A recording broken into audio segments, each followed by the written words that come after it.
Hello my very good friends. On today's wrestling news, I'm going to tell you about the top NXT star whose WWE contract expires very soon. No one is safe after this WWE departure. We have some backstage notes on Miro replacing Jon Moxley on AEW Dynamite. And a former WWE star pops up on AEW Dynamite last night. I'm Adam Wilborn. And I'm Andy Murray. And this is the news. Kick things off by covering a new report from PW Insider's Mike Johnson. No onsen, just John. What's an onsen? It's a Japanese bath thing, I think.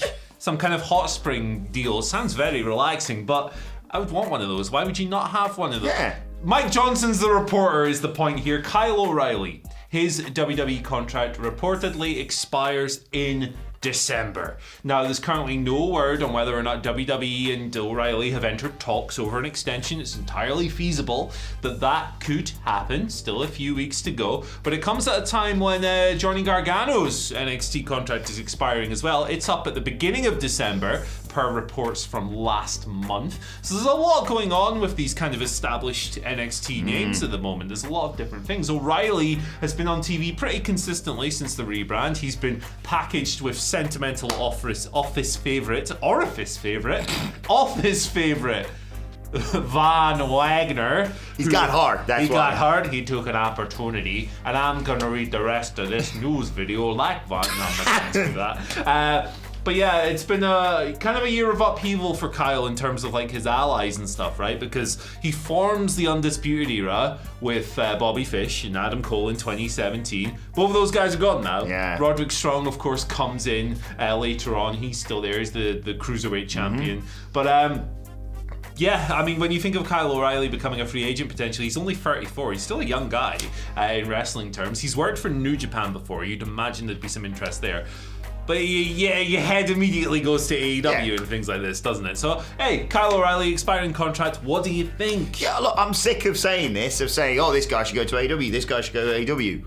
But this guy should go to AEW. It's right there. Like, I saw someone tweet, I know it's kind of mixing storylines and stuff at the moment, but there was a photo of Fish, Cole and O'Reilly, and then another photo of Omega and the Young Bucks. Yeah, that's a trios match that'd be pretty damn good, I reckon. Pretty awesome. Look, they're not going to utilise him in WWE. He's not going to be moved up to the main roster. He's not the right, He's not a Vince guy. No, he's not a Vince guy. And guess what? Vince is controlling NXT as well right now. So he's being put with Von Wagner to do the wrestling side of things in their matches. I talked about this on the NXT review yesterday. And then Von Wagner comes in and does the power stuff. Von probably is inevitably going to turn on him anyway. And all the other guys you talk about, the other people in there, your Johnny Garganos, people like Oney Lorcan, who's just brilliant.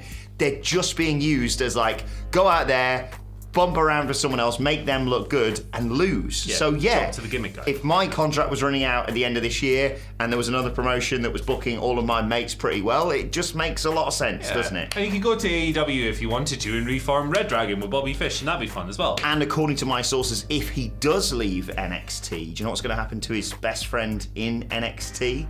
Von Wagner is apparently going to get a new gimmick where he is a spaceman and he's going to come out to ground control to Major Von. Gee whiz, all right.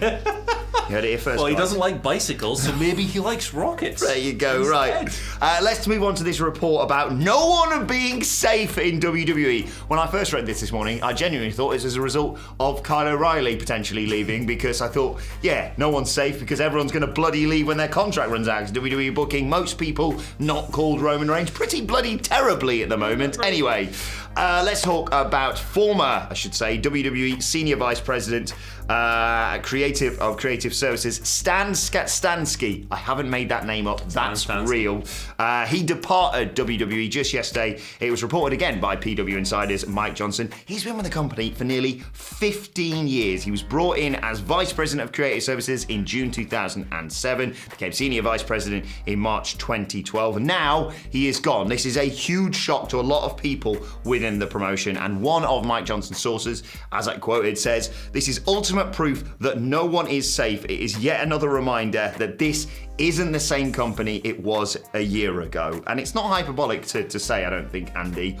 What the hell's going on in WWE right now? That's why what seems to be a year of widespread carnage. What's the word? Reconstruction behind the scenes within WWE, and unfortunately that has meant dozens and dozens of people losing their jobs. They've got the earnings call coming up later today, so get your popcorn. Yeah, it'll be interesting to see if they touch on any of this during that. But yeah, it's been a tough year for a lot of people losing their jobs in that promotion, and we've spoken about it at length, obviously, on the channel and everything else. That's pretty much all I have to say, really. It sucks. I genuinely come in and I'm simultaneously stunned by the stories coming out of WWE on most days, not even the wrestling side of things in terms of, storylines, and also not surprised whatsoever. It feels like the ground is constantly changing within that promotion, and there's only one guy who knows what's going to happen next. Someone eventually is going to look back on this and write a great book about it. Speaking of books. Okay, Michael Sidgwick has written, two and a half great books here. That's not slacking off the half. That's not the third one is bad or anything like that. It's just a lot of people wrote it. This is a really good sales pitch. I should be in sales. Right, so the first one, these are available, by the way, WhatCulture.BigCartel.com. Pre-orders available now. Do them now. Get them for Christmas. Good. International shipping available. Great. Smashing. Tremendous. Funny. Great. Becoming All Elite. The Rise of AEW by Michael Sidgwick. Look, the work I have witnessed this man doing on this project all year long, sitting in the same room as him, there's no way that you are not going to love this thing if you're an AEW fan. It is the story of the promotion reaching back decades into the present day. Get yourself a copy. You can get that as part of a double act, a package deal. The Sidgwick Bundle! Or you can buy them separately with Development Hell, the NXT story from a few years ago. You can also get our collaborative effort from a bunch of our writers, past and present.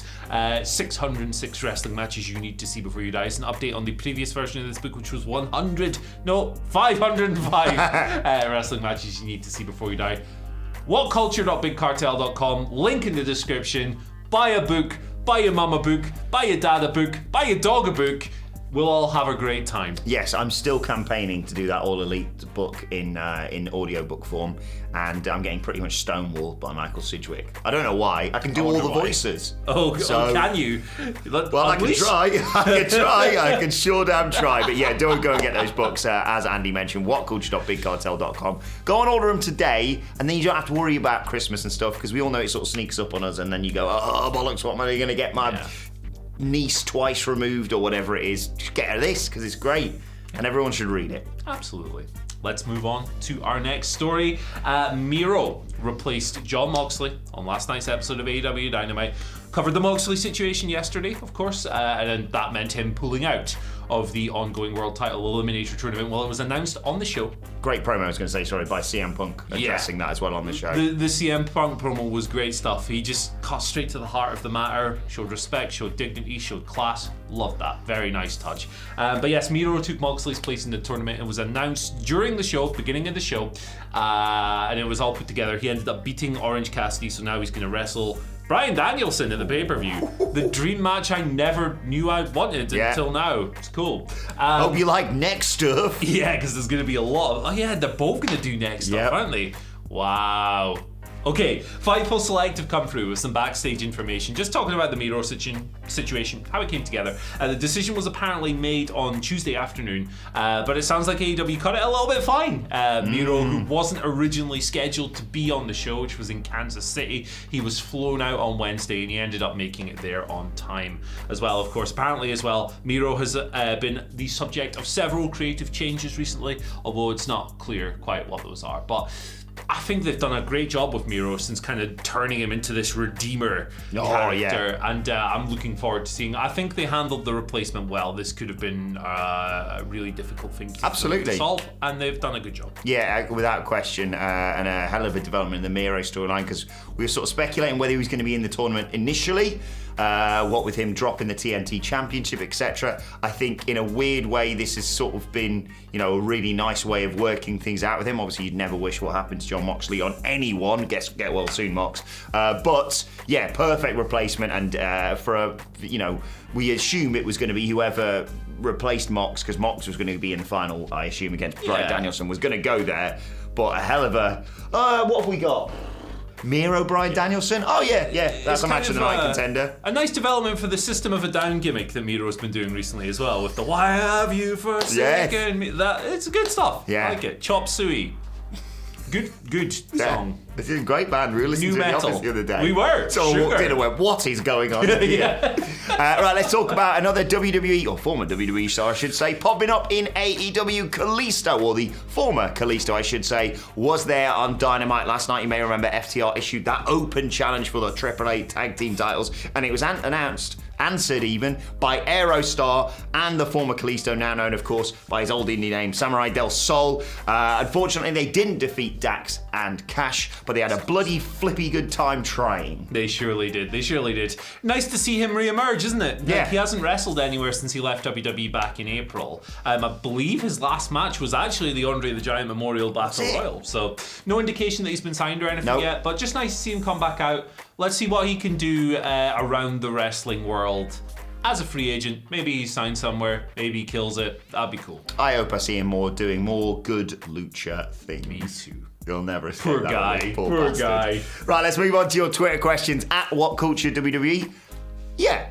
That's where you need to go. I don't know why I stopped myself for a split second. Don't worry, there. I went to say, and you can follow us on Twitter, but I'll get to that in a bit, because we start with Jake, who says, if we see Bryan Danielson become the number one contender for the AEW Championship, and if we see Hangman Page win the AEW Championship at Full Gear, could we see a heel Danielson emerge in AEW? Yeah, I think he's kind of like skirting that line already, isn't he? He's getting cheers because he's so awesome, and he's Bryan Danielson, and he's having these great matches, and he plays to the crowd. Like, in terms of their tastes, he plays to the crowd and everything else. But yeah, absolutely, I can definitely see him going heel. He's a vicious bastard. The American Dragon is a different human being to Daniel Bryan. You've got a take coming. No, I'm just going to say, yeah, that baby face that elbowed someone so hard in the head they passed out on Rampage. Yeah, it's weird, isn't it? He's a bad dude. Like, he's manipulating people's arms and popping shoulders out and doing all that and ending people with different moves, a lot of them being submission moves, one of them called bloody cattle mutilation, let's not forget. And he's a babyface. He is a babyface, you're right, Jake. It's not, you know, like you have to have a major shift to have him be an arsehole. It's a pretty straightforward transition, isn't it? So there you go. He's going to go from cattle mutilation to cattle decapitation. Shout outs to the guys. To the cows watching the show. Sorry, bovines, this isn't a show for you. Second question. This is a disaster of an episode. Second what are we question doing? Today comes from Mimi, who says, "Good morning, legends. Was it just me, or did Orange Cassidy have a little more fire in his match last night against Miro? Do you think the gimmick, as it is now, has a bit of a shelf life? Could we be seeing some freshly squeezed character evolution?" Yeah, he wrestled with a lot of urgency last night, didn't he? Because like, you're facing the I almost called him the Medina, the Redeemer. Miro, you gotta attack hard and fast because he's probably gonna kick your ass. You gotta take every chance you can get.